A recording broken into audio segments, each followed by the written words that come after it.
welcome to the channel and welcome to this listing today, 10 listing. As we're sort of like well now into the mid of summer, I thought I'd just pick out some movies that if you want to stay in one night, or you're not going on holiday, or you just want to chill out with a horror movie, I've got 10 recommendation of horror films to watch this July.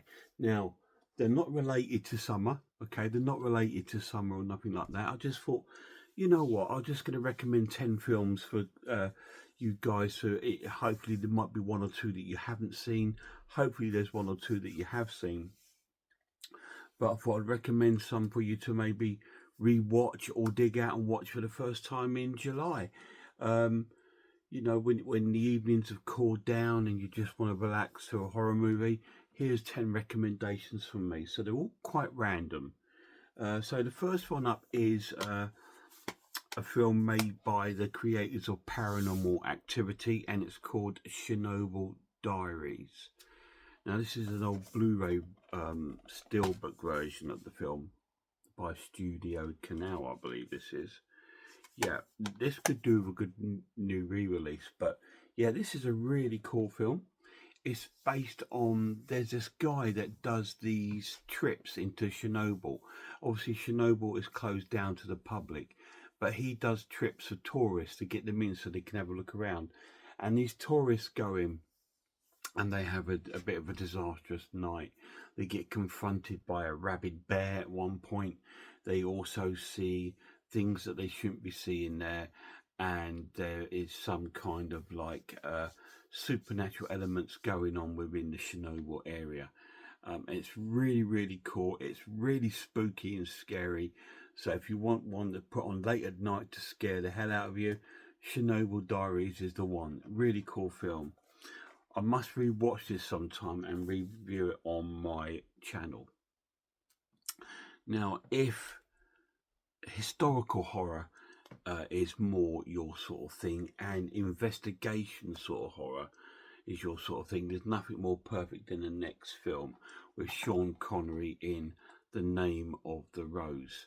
Now, this is a medieval story where Sean Connery plays a monk with his young apprentice, played by a very young Christian Slater.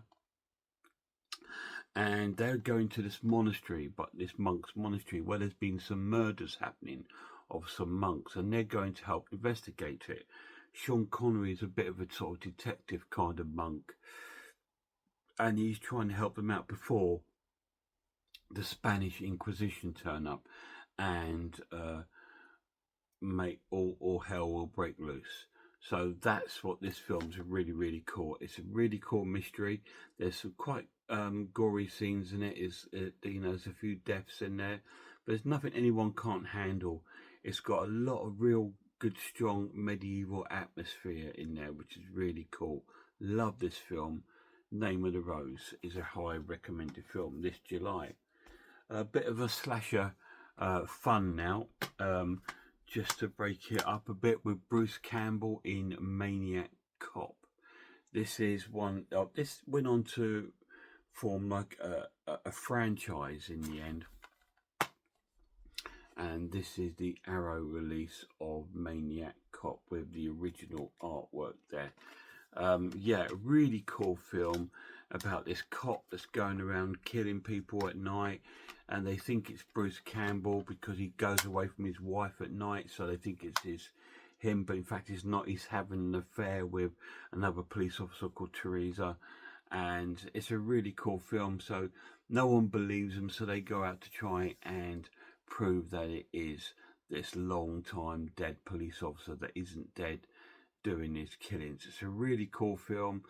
I've just recently watched Maniac Cop 2, which the review is coming up sometime in August on my channel, so keep your eye out for that one.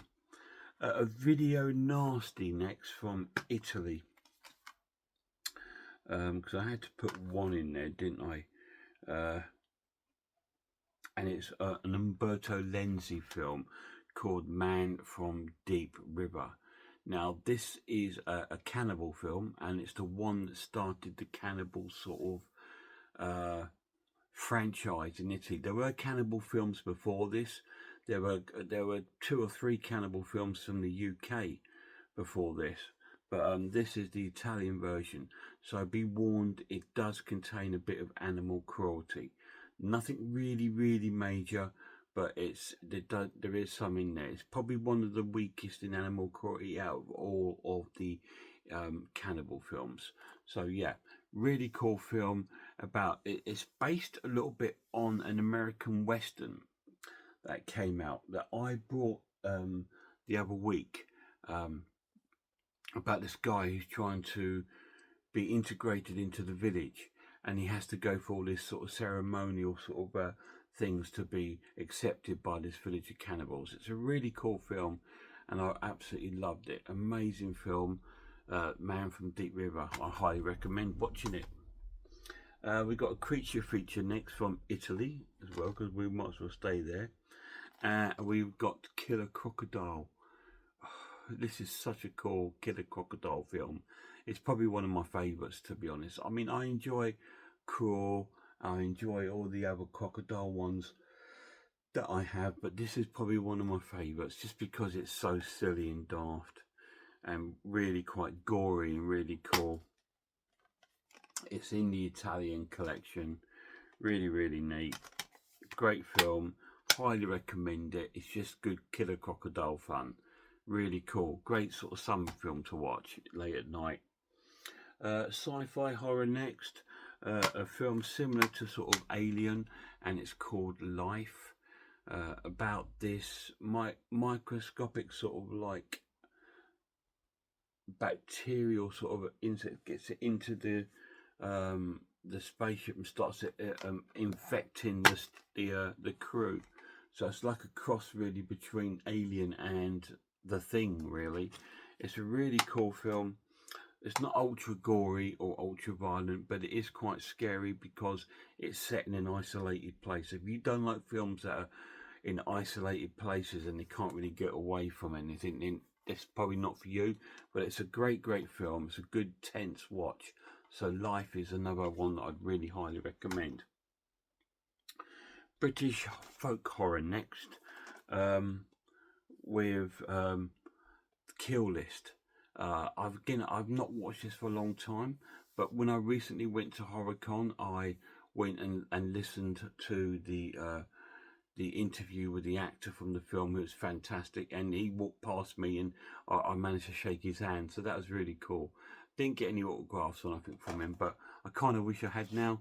But I went to see Ralph, didn't I, instead, Ralph Ineson, so I made my choice. But yeah, really cool film about these 2 criminals and their wives, and their wives are involved with some sort of like witchcraft occult thing that's going on, and they don't really know, the husbands, and it sort of unfolds as the film sort of like folds out. It's a really cool, quite tense film, quite violent film. It's got sort of crimes in it, and it's also got like a big sort of witchcraft folk horror background to it. Really cool film, Kill List. Definitely check it out this summer. Body horror, or infection horror if you like, next from Canada with David Cronenberg's Rabid. This was his second major sort of film after Shivers.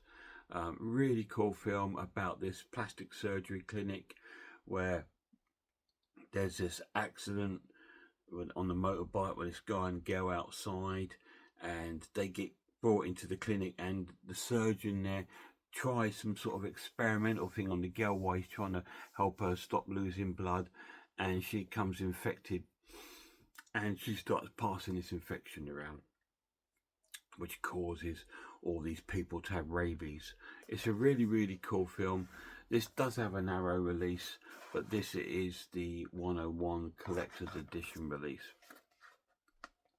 which is really cool to have because it's a little bit different. I did have the Arrow one, but I think I gave that to the lad. So anyway, yeah, Rabid, classic Cronenberg, one of my favourite films of his. Definitely worth watching.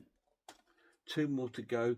So we're going to have a bit more of a vintage film with a Hammer film called Four-Sided Triangle. Now, this is very, very similar to Frankenstein. It's about these two scientists and this female, and they both fall in love with this female. Um, and one of them is engaged to one of them, and the other one's jealous. So he creates and builds an exact replica of her, so he can get his own love similar to the one that he loves. But the girl he builds falls in love with the other guy too. So it's a very sort of great sci-fi horror, very similar to Frankenstein. So definitely worth a watch if you're a fan of Frankenstein films. Really cool film, Four-Sided Triangle. No one really ever speaks about it. It's just recently had this great new collector's edition release from Hammer itself on Blu-ray. Really, really cool. I'm sure this is just a Blu-ray. Let me double check that it's not 4K. It could well be. It is 4K, guys. It's 4K and Blu-ray. So you've got both versions on there. Really, really cool. Definitely worth checking out. Pick it up soon, though, because it will go out of print. Fantastic. Four-Sided Triangle. Last but not least, we got a disaster movie by Eli Roth called Aftershock, which is about the aftershock of an earthquake. And it's quite a gory film. It's really brutal, and it's really quite gory. You know, if you've seen these other films like Thanksgiving and stuff like that for its brutality, this is quite similar. It's really, really cool. One film that nobody ever talks about is Aftershock, and it's really good. I will bring it to my channel and review it for you, so you can get your own sort of views on it when you've seen my review before you want to pick it up. But it's a great little movie. I love it, and I don't think anyone ever talks about it. So there we go. There's 10 recommendations to watch horror films this July. Aftershock, Four-Sided Triangle, Rabid, Kill List, Life, Killer Crocodile,